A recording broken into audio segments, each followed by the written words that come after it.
Hi, this is Shotgun Tom Kelly, and now that I have your attention, you wanted to be close to him in the dugout during his impressive 15-year Major League career because he was always watching, listening, and looking for an edge.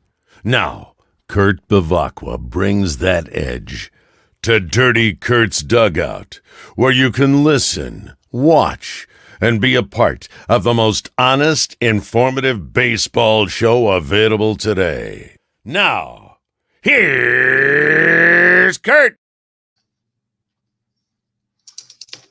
What's up, folks? Did you have a good weekend? I certainly hope so. This is Kurt Bavacqua, and welcome to Dirty Kurt's Dugout.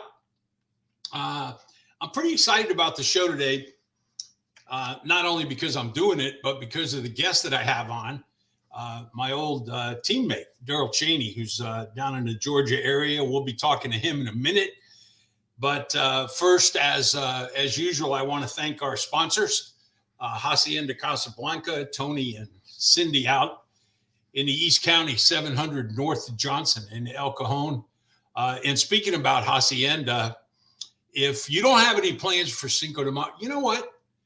You might have plans and want to change them, because Tony and Cindy have put together a pretty nice lineup out there. These guys are becoming the concert arena of San Diego, certainly East County, with the bands that they have playing at the restaurant. And it's going to be a lot of fun. They've got the classic rock band Laguna is going to be out there on Cinco de Mayo, and also the Santana tribute band, Viva Santana, is going to be out there. Naturally, all the good food. I have to mention the Corona Girls, I guess. Yep. And also your chance to win a beach cruiser. Now, we figured out what a beach cruiser was last week, and it's basically a high-end bike. So, I would imagine they cost a few bucks, and you see these bikes driving around all around San Diego. As a matter of fact, some of them are a pain in the neck. But just the same, when you're in a beach cruiser, it's over by the beach, and everything's cool. So you're going to have a chance to win one of those, and you might have a chance in an upcoming episode to win this $100 gift card from our friends at La Cima Oil and Balboa Chevron on the corner of Balboa and Genesee. Of course, Tom Drake, our good friends there. Before I get to Daryl, I want to that's a beach cruiser, I guess.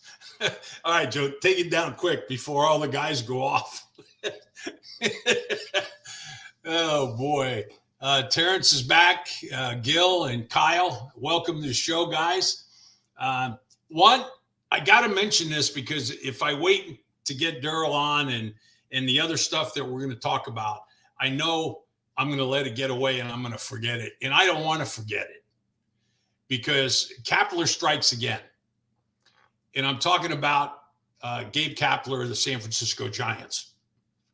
You remember last week we talked about, I don't know how the unwritten rules got into this, because this isn't about unwritten rules. This is about respect for the other team. I know there's a lot of your millennials out there that don't know what the word respect means, but just the same, it's about respect. It's not about the unwritten rules.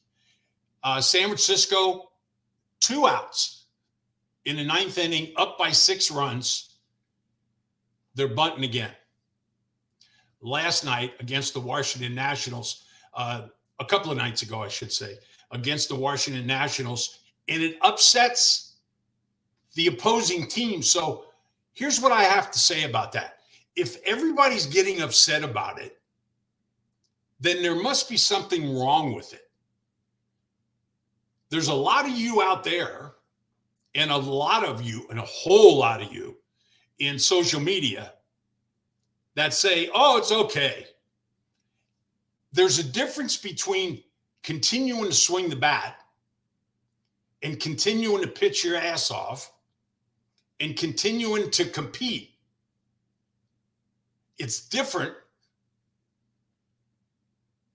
than stealing bases when the first baseman's playing behind you with 2 outs in the 9th inning and you got a 6-run lead and you're taking the base. So here's what I say about that. Kapler now has got radar on him from other teams. Expect retaliation. I'm not talking about other teams bunting on the Giants. I'm talking about the good old fashioned retaliation. Speaking of good old fashioned, I'm going to bring on my former teammate who is an 11-year Major League veteran, spent 6-7 years with perhaps the greatest team ever assembled, and that's the Big Red Machine.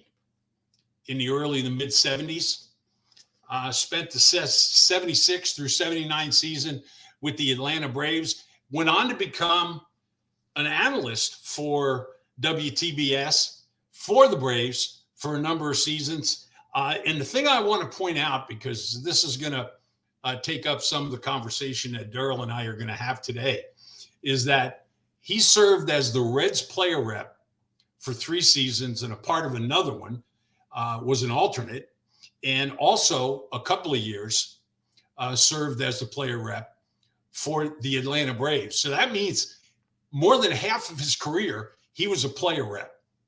Guess what? Player reps know stuff that we don't know. They relay a lot of information, but I want to bring Daryl on now, welcome him to the show, and say, what's up, buddy? Oh, I got to tell you folks this before he even says a word. If you hear Daryl refer to me as Dirty and me to refer to him as Nort, just ignore it, because we've been calling each other that since 69, 70. Yeah. So that's just the normal thing with us, and it's probably going to continue today. Daryl, welcome to the show. Nice hat. Thanks, Dirty. Yeah, it's my California Angels hat, right? I've got a grandson.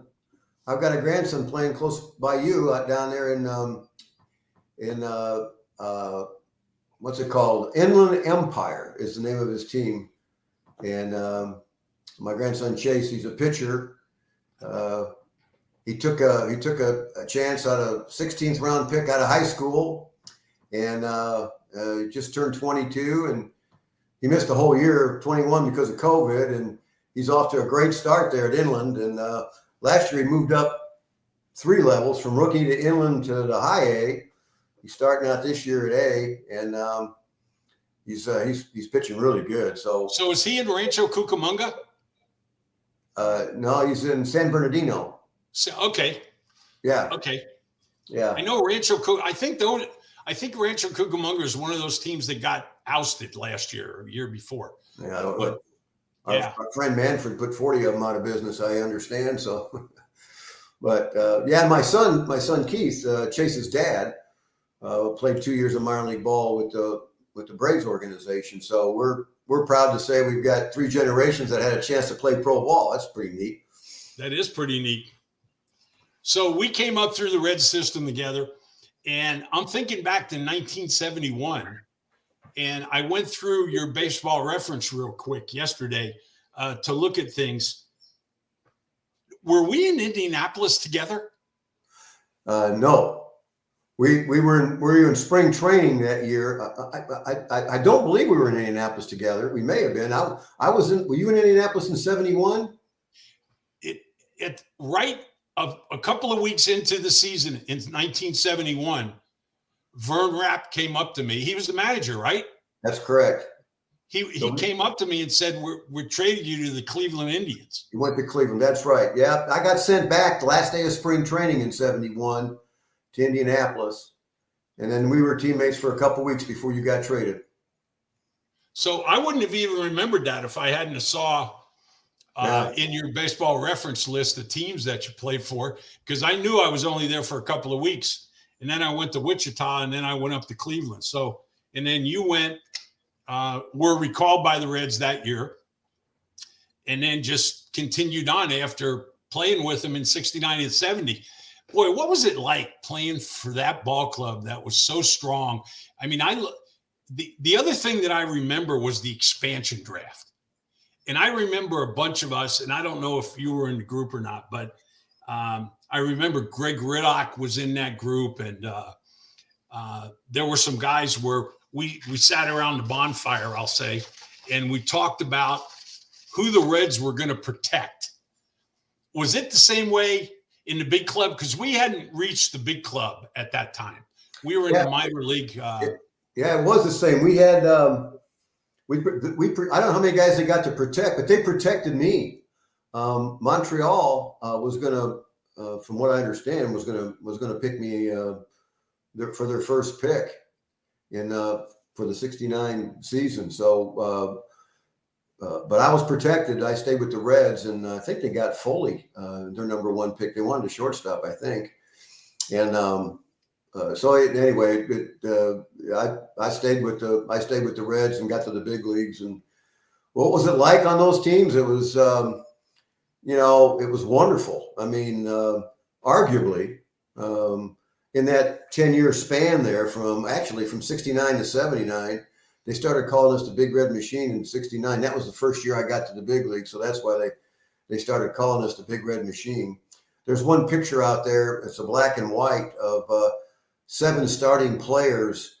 And they called us the Big Red Machine. And I was in that picture because I was going to be the shortstop.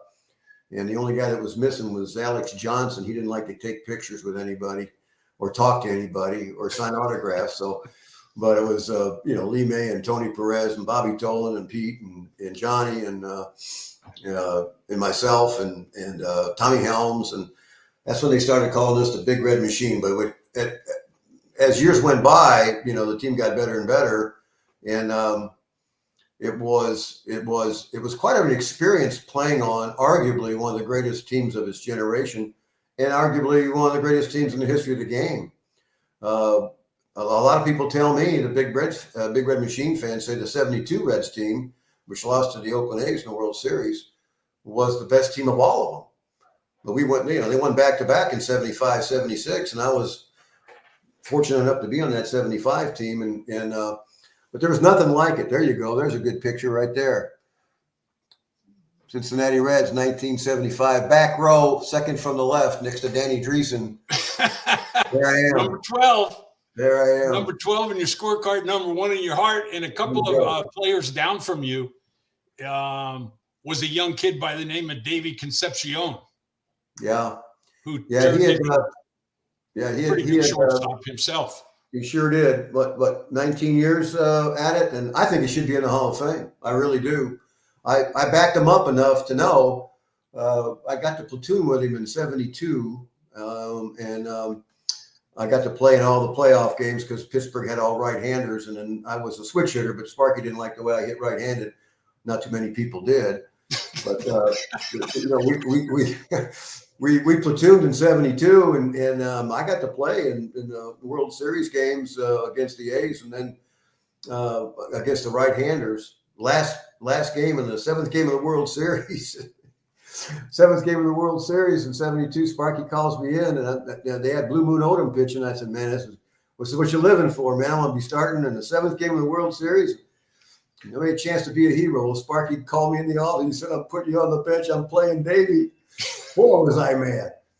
And Davey goes 0 for 4, and guess what? We go to the bottom of the 9th inning. We got 2 outs. Nobody on. We're down by a run. And Sparky says, Cheney, grab a bat. And I said, can you believe this? Now he's going to put me in against Raleigh Fingers. And I said to Bill Plummer, backup catcher, I said, I'm going to try to hit one out of here. What the heck? And I had a good at bat. I mean, the first pitch, he threw me a backup slider. He had a great slider. And I fouled it straight back. And I said, I'm never going to see that pitch again. And then second pitch, he threw me a real good slider. And he hit me in the knee. So he was all upset about that. I was real happy. I'm thinking, I'm on first, Rose is up. If he hits a single, I'm going to pull the Enos Slaughter out, and I'm going to score. But Pete flew out left center field. Joe Rudy made a nice catch, and that was that. But those were great teams. Sorry you missed out on it. Matter of fact, in '71, when you got traded, we ended up going on and we won that American Association thing. Otherwise, I might have gotten called up a little bit earlier that year, but they kept me down there. I needed some at-bats anyway, sitting on the bench for 2 years. And but we hit 280 and we won the pennant and that little World Series they had and everything. So it was good for me. But those Big Red Machine teams, All-Stars, Hall of Famers, Gold Glovers, Silver Slugger Awards, MVPs, multiple times, multiple guys. No wonder I couldn't get in the game. No kidding. Yeah, that was it wasn't just the big league club. Incidentally, Randy Johnson said to say hello. Hey, he just chimed in. I hope he's home. I just talked to Randy a couple of days ago, and he was in a hospital. He had back surgery done, and he called me from his hospital bed. I was surprised. So, Randy, I hope you're feeling better. There's Nort, so you can say hello yourself. Get well soon, Randy. Get well soon, buddy. Absolutely. And I thank everybody else for chiming in. If you got any questions for Daryl or I, don't be afraid to ask. One of the big reasons for wanting to get you on the show, along with the fact that we go back a long way, was the fact that you were a player rep. And I mentioned, I think on a show or two ago, that I always shied away from being a player rep because of my position on the team. I wasn't a superstar. And I was always afraid of the owners holding it against me, being the player rep, and them just sending you out to the minor leagues, which a lot of that happened back in the day. If you remember, we used to have little bonuses every level that we took in the organization. I think they were 1,000, 2,000, and 5,000 if you stayed at AA, AAA, in the big leagues. But you had to stay for 90 days. Yeah. 90 consecutive days. And I'm telling you, I can't tell you the amount of times that guys got sent down the 87th, 88th, and 89th day. And the owners just didn't want to pay the money. That's correct. My question to you is, what was the most interesting, I'll call it that, situation that you sat in on as a player rep with Marvin Miller, Don Fair, et cetera, in negotiating with the owners back then? It was by far the 72 strike year. We had you go into those meetings, and if you're a utility player, a guy like me, I really was given the job as player rep because nobody else wanted it. But at the time, the union was really getting strong because of Marvin Miller, and he was winning over a lot of guys. And so nobody really wanted the job in Cincinnati, and I was basically appointed by Pete Rose. And I wanted to do a really good job. And the when you walked into those meetings, it was really tense.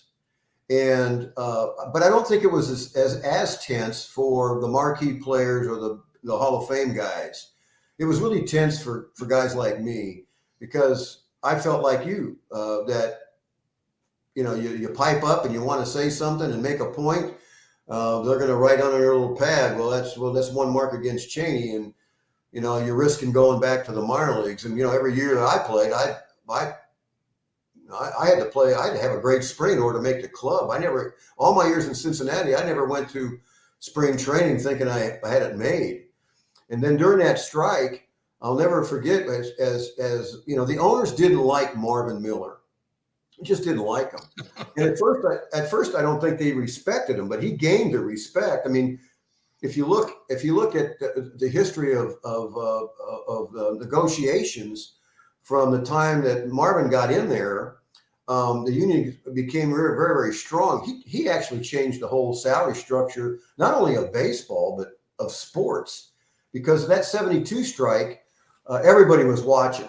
The NFL Players Association was watching, the NHL, the NBA guys, they were all watching to see what Marvin Miller could put together. And when, so I got to those meetings, and I was representing the Cincinnati Reds, but I had to tell you, I was afraid to talk because I was afraid I wasn't going to have a job. Matter of fact, the day we went on strike, we were in spring training. We're at Al Lopez Field in Tampa, and guys are packing up their bags and everything, and so am I. I had a home in Cincinnati, and I thought, well, shoot, that's I'm going to get sent back, released. I'm going to have a mortgage payment and a rental payment in some minor league town. And Bob Housen, the general manager of the Reds, who really didn't like Marvin Miller. I don't know if any of them did, but Bob Housen walked up to my locker, and I'm packing my stuff up. And he said, young man, I'll never forget this. He said, young man, you can do something today to change the history of the game of baseball. And I said, well, I'm all for that, Mr. Housen. What do you want me to do? He said, I want you to get 8 other guys together and go out there and play that game this afternoon against the St. Louis Cardinals. And I said to him, Mr. Housen, I can't break that line. I can't break that picket line. I can't do that. And I said to myself, it's it. I'm done. And so he was very disappointed in me, turned around and walked away. He didn't go talk to anybody else because, you know, I was in the room with all those guys meeting. And we got back to Cincinnati, and I'm thinking, when am I going to get a call that, you know, go back to Indianapolis or something? And it never did happen. Matter of fact, just before the strike ended, no kidding now, I was considering, I had filled out an application to go work at a Burger King for a little while to get some money coming in because we didn't make any back then. And fortunately, you know, the strike ended and I stayed on the club and we went and won a lot of games and got to the World Series again. So, but it was close. But I remember that day, those negotiation sessions were, and that's the strike that we went on, Dirty, that really kind of solidified arbitration, solidified the right to free agency, although it didn't kick in for a couple of years. We got an increase in minimum salary, which was pittance. I mean, my first year in the big leagues, minimum salary was 10. Second year, it got up to 11. I made a minimum salary every year in Cincinnati before I got traded, you know, because of our collective bargaining, because we had increases in the minimum. I can remember Bob Housen telling me, he says, when you negotiate your contract, he says, you just better hope Pete Rose, Johnny Bench, and Joe Morgan can get you another World Series because that's how you're going to get your raise. And speaking of salaries, the minimum salary in 1970 was $12,000. Yep. In 1971, it was $12,700. So everybody that's watching this, and Daryl remarking that he got a raise every year because he made the minimum salary. Well, $12,700 over the course of the season. So you're talking about $150 a month. Yeah. That's it. 13.5 in 1972, which incidentally was the first time that the Players Association ever went on strike. And that strike only lasted, 13 days? 12 days. 12 days. So it lasted 12 days, scared the hell out of everybody. And everybody got back together.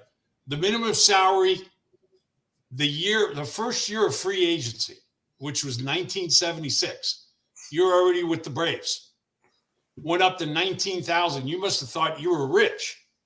Well, I was fortunate when I got traded. Dave Bristol took me to the big leagues in Cincinnati.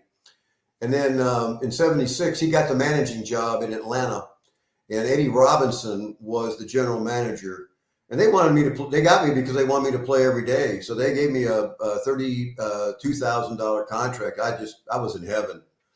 And that year too, I got to tell you, this is when free agency came in 76, and one one of the 4 pitchers that were free agents was Andy Messersmith, and we were in San Diego for opening day, and we had traded with a bunch of teams, and we got Tom Paciorek, Lee Lacy, Jerry Royster, Jimmy Wynn from the Dodgers, in a bunch of trades for Dusty Baker and etc.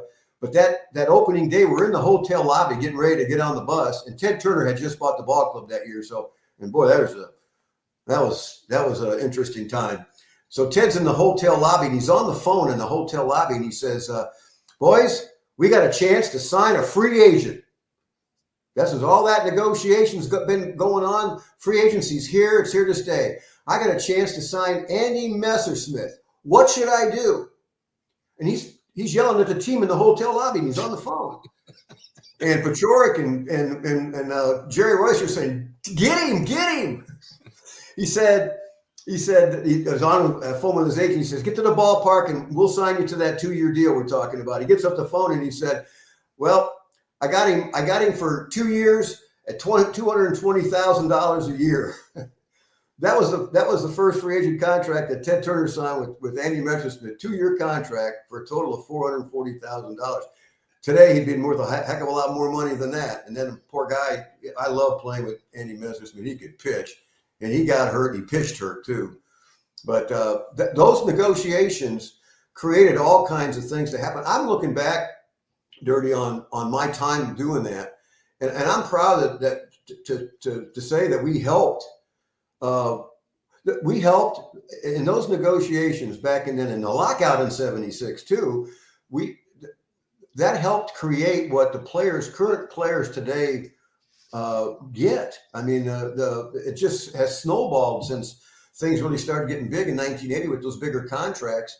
And today, one of the things that bothers me is I'd like to have baseball players' agents give them some history of the collective bargaining that went on in baseball, not just the last one. I'm talking about back in 70, 72, 70, in the lockout in 76, because that's where it got to be a foundation for what these guys get to make today. It really does. And I'm proud to have been a part of that, although I didn't benefit from it financially, but I was sure sitting on the edge of my seat a couple of times thinking I was going back to the minor leagues.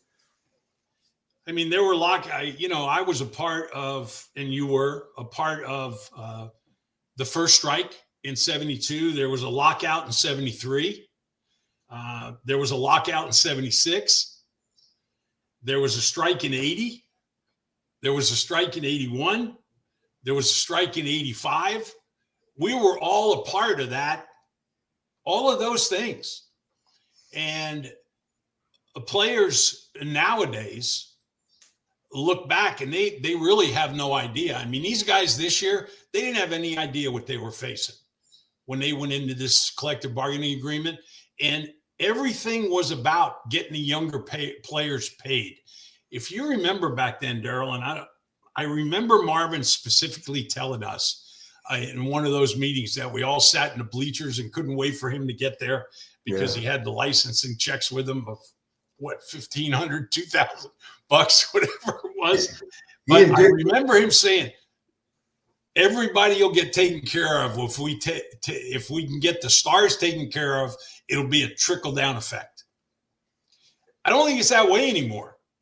No. They're taking care of the younger players in this last collective bargaining agreement, of course. I mean, the minimum salary this year is $700,000, and it's going to increase all the way to $780,000 by the end of this collective bargaining agreement, which is 5 years from now. But there were all kinds of things that were thrown into this collective bargaining agreement. As a matter of fact, I'm going to call on your memory for a minute. This CBA, for the first time in the history of the Major League Baseball Players Association, they negotiated a sports betting policy that's related to player safety, players and their families. And of course, we just heard about Charlie Blackmon becoming the first Major League player to sign a deal with a Colorado-based company, by the way, Maximum Bet, where Charlie Blackmon represents this sports book, and it's okay. It's with okay. Major League Baseball. Okay, here's where I'm going to call on something, and I know that you know about this because you were the player rep. I think it was 1972 or 1973 when Wayne Simpson was supposedly approached by gamblers or a well-known figure in the world of the underworld to give up or throw fat pitches to the middle of the Pittsburgh Pirate lineup. Do you remember this? I sure do. Wayne got to the big leagues in '70, and he was a James Rodney Richard kind of guy, big tall guy, could bring it. Fastball moved all over the place. He was 14-1 in '70 at the All-Star break. Then he hurt his arm. He hurt his shoulder, and of course they didn't know as much about shoulders or arms as they do today.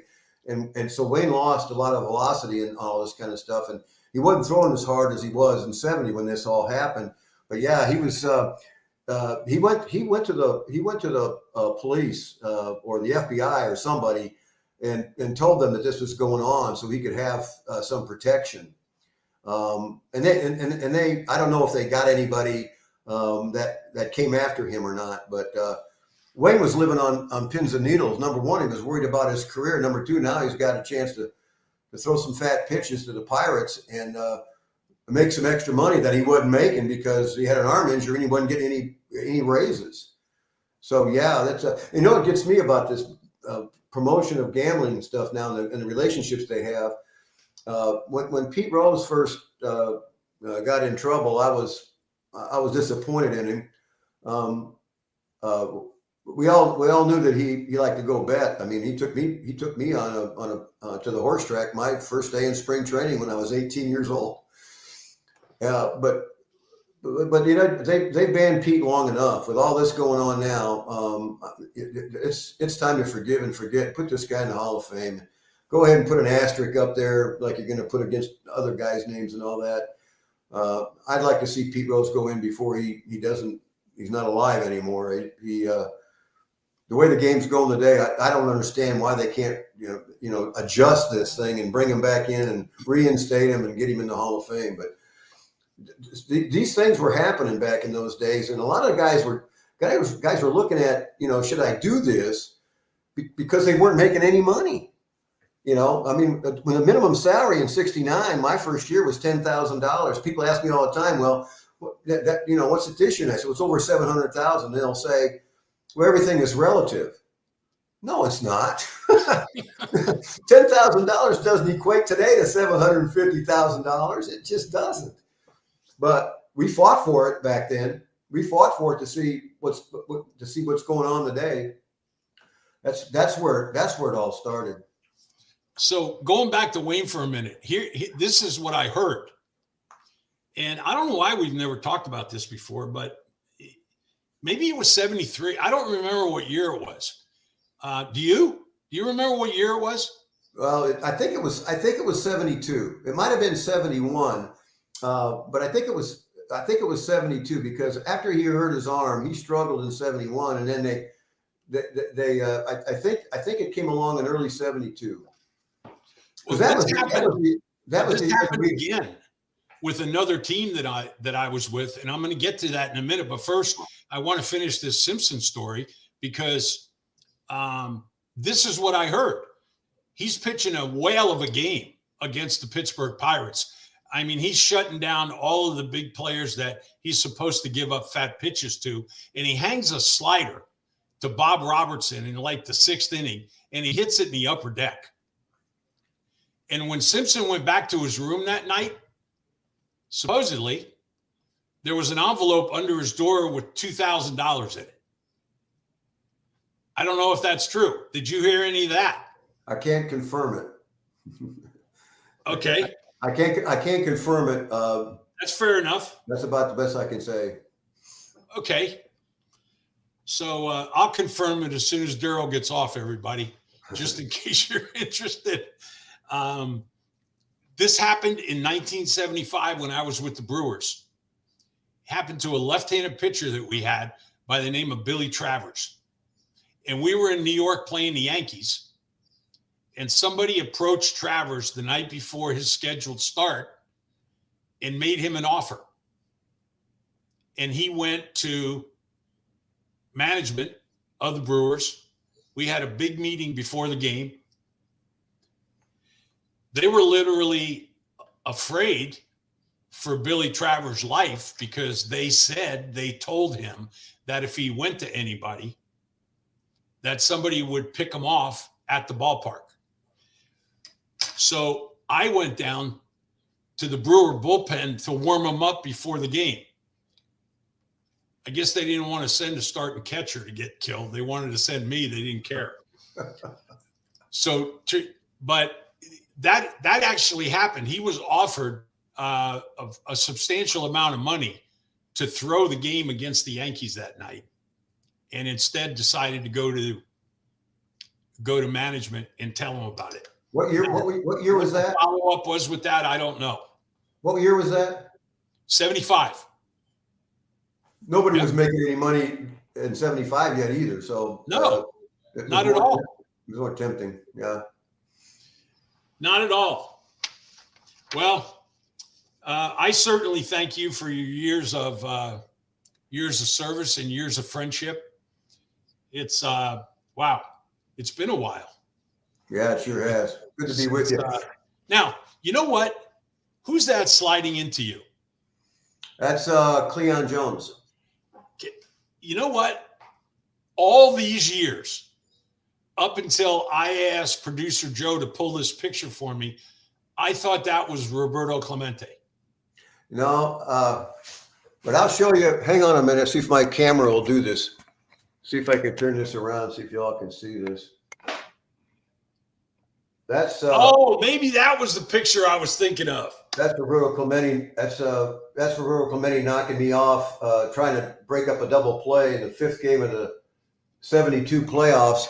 I'm told that was the last action picture taken of Roberto before he was killed, and I got to play all those games. And the year after that picture was taken, I go to spring training, and an 18-year-old kid who lived across the street from me in spring training had painted that picture I just showed you. That's a painting of that picture, and that's Roberto. Those guys came out of the baseline back in those days, didn't they, Dirty? Oh yeah. Well, as a matter of fact, one of our teammates, Hal McRae, was got to be pretty famous for that stuff. This is a heck of a picture, Joe. I apologize. That other picture doesn't even do it justice. But look how far Roberto Clemente is actually off the ground. Yeah, and I tell you what, he's way away from the base there. We got a double play, but I ended up eating a bunch of dirt. I can tell you, Hal McRae in the 1972 World Series threw a roadblock into Dick Green and knocked him into left field. I mean, I remember that. And Dick Green was on the back side of the bag. But you know what? I love that kind of stuff. That was fun playing that way. Try and get me if you can. Yeah. I mean, there was a play at home plate the other night here in San Diego where the catcher for the Reds got. Yeah, I saw it. I mean, God bless him. I hope he's fine. I think he's going to be. His name's Stevenson, but Voit slid into him. Voigt's a big boy. Yeah. So is Stevenson. And I mean, he got all kinds of hell for sliding into Stevenson as who the catcher was. And Stevenson actually dove into the runner. Yeah. After he got the ball. Voit did the right thing. The game's changed. We all know that. And we're going to keep talking about it on the show, I'm sure. As a matter of fact, next week, I'm going to go off on a new show on MLB Network called Off Base because the name is apropos. It is way off base, but we'll get that to later. Daryl, thank you for joining me today. I certainly appreciate it. Say hello to your lovely wife for me. Boy, you've been married for a long time, haven't you? Yeah, 54 years. 54 years and counting. Yeah. And we met when we were 10 years old. So we've been together like 64 years. When we were 10 years old, we were square dance partners in a little square dance group. And so Cindy and I have we've been trugging right along here for 54 years. Been a good ride. Hey, I saw Jimmy Driscoll come on the screen there. Yeah, there he is. You might want to talk to him about because I'm all for guys like this getting what they deserve if in fact he qualifies. He says I'm one of the lost boys that was left off the new pension plan. I don't know. I don't know if he's left off or not, but there's some guys that are going to get something out of this deal they have now, and hopefully Jimmy can be one. Well, Jimmy's one of we talk about this a lot on this show. Jimmy knows it. He listens to the show quite often. He's one of approximately 500 players that are left from the 1980. I'm going to say the 1980 collective bargaining agreement negotiations, where going forward, if you played opening day of 1980 going forward, all you needed was 43 days of service time to be a vested member of the Major League Baseball Players Benefit Plan. If your last game was the last game of the season in 1979 and you didn't accumulate 4 years, let's say you had 3.5 or whatever Jimmy has, you're not vested. So these guys were throwing some breadcrumbs in 2011, equal to $625 every quarter. So in other words, approximately $1,250 a year for 4 years. $2,500 a year for 4 years with a maximum of 10 grand.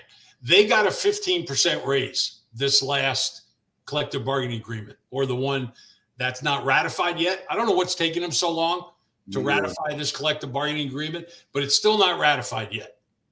There's been things that have gone on that are very curious and that I'm looking into right now. As a matter of fact, I've been made aware of letters that have gone out to players where there's been a data breach with a company that does work for our benefit office with a lot of former players that their secure information was out there on the dark web. Supposedly, they say that everything is cool and nobody's been hurt by it, but I don't know. I can remember when I first got to the big leagues in '69, you had to have 5 years in to be vested.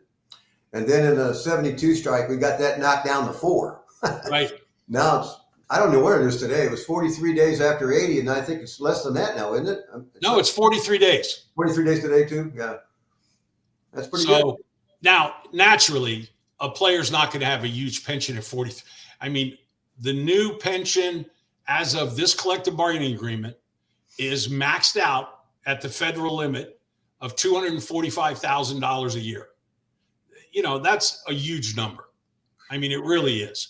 But you have to play for 10 years in the big leagues, and you have to wait until you're 62. So even though it's a great number and it's a lot of money, you have to have done a little bit to get there. So with that said, the guys that have 43 days, if they wait until they're 62, their pension's probably going to be about $3,000 or $4,000 a year. So for everybody that's squirming in their seats out there and thinking that guy only has to play for 43 days to get a giant pension, it's knocked down because of the number of days, their service time, and it's also knocked down with when they decide to take it. But Jimmy, you and all the rest of the guys out there, you knew there wasn't going to be anybody out there negotiating for you. And that's what needs to be put together. You know, I've told you guys this, and we've been talking about it for 2, 3, 4 years now, that we need representation. And hopefully that'll be started here pretty quickly. Again, Daryl, going back to you, I appreciate you being on the show. Say hi to Cindy for me, and we'll be talking soon, my friend. All right, you say hi to Cynthia for me, and we'll talk to you soon. I really appreciate you having me on. Thanks so much. Great. Hey, it's my pleasure. You do a great Good luck job. with your grandson. Thank you. I might have to go check him out one of these days. All right ahead. Yep. So, Gabe Kapler, get in a meeting with your guys and tell them to cool their jets because you're going to get somebody hurt. I'm telling you, teams aren't going to put up with this. And you can talk all you want to, and all of those millennials on these shows and these bloggers can talk all they want to, but there's guys that are getting a little bit ticked off at it, and you haven't gone around yet. So in other words, elephants having a good memory? Well, the Giants haven't faced the Padres for a second time since they pulled their stuff, and the Giants haven't faced the Washington Nationals after they pulled their stuff. But they'll be going around. So we'll see what happens. The reasons are not good. It's a good story,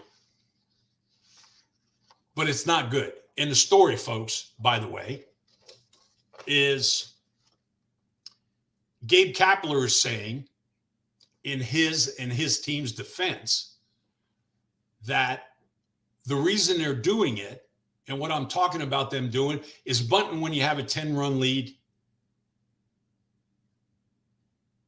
stealing bases when you have a 7-run lead. Do you remember the crap-hitting fan here last year, or year before, when Fernando Tatis Jr., the Padres were up 7-0 in the 4th or 5th inning against the Texas Rangers. And he hit a bases-loaded grand slam home, of course, bases loaded, a grand slam home run on a 3-0 pitch. I'm going to tell you something. There's no unwritten rules with 3-0 in any of them. There's no reason that a hitter can't swing on a 3-0 pitch. We're not advocating for offensive players to stop trying to score runs. That's not the point here. The point here is rubbing the opposition's face in it. That's what's going to cause retaliation. And as much as you like it out there, as much as you don't like it out there, it's going to happen. There's guys from every team that are screaming about it. If everybody wants to do away with the unwritten rules, which they don't, this stuff doesn't even fall into it. But that's what you call it. That's what the new generation calls it. The guys on MLB Network who have never played a game in their life, they call it the unwritten. It's not an unwritten rule. It's respect. So thanks for tuning in. Have a good week. A lot of you out there, your teams aren't playing tonight, so just sit back, think about the good times. Thanks for watching. Again, Hacienda Casablanca. If you're in any part of San Diego for Cinco de Mayo, you got to go over there. That's going to be the place to be on Cinco de Mayo. You got Laguna, the Santana tribute band, Viva Santana, and might even get a look-see at KB and producer Joe. You never know. And Tom Drake, before you go out there, fill up at the Chevron station on Balboa and Genesee, courtesy of Lacima Oil Company. Next week, probably give away this. I'm just reading this thing.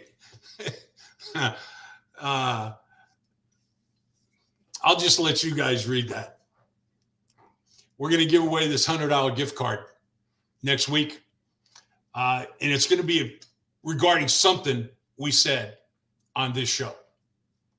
So for everybody that watched, for everybody that chimed in, I appreciate it. And we will see you next week. Goodbye, everybody.